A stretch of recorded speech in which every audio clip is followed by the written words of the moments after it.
পোলাও তো বলা যাবে না, নকশিয়াপুর কথা, পোলাও রান্না করতেছি। এই যে পেঁয়াজটা ভেজে নিচ্ছি ব্রাউন কালার করে গাইস। যে ভাজা প্রায় হয়ে গেছে। এই যে চালটা ধুয়ে রেখেছি, পানি ঝরিয়ে রেখে দিয়েছি। এখন দিয়ে দেবো, পোলাও করব। সবাইকে পোলাওর দাওয়াত, আসুন। লাকড়ির চুলার রান্না খেতে।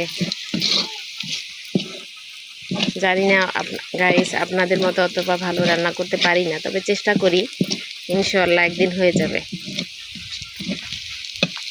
এখন চালটা দিয়ে দেব।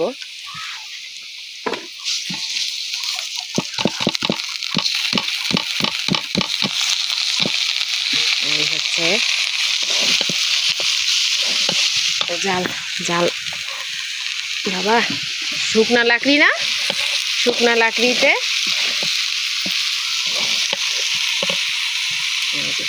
ভালো করে ভেজে নেব।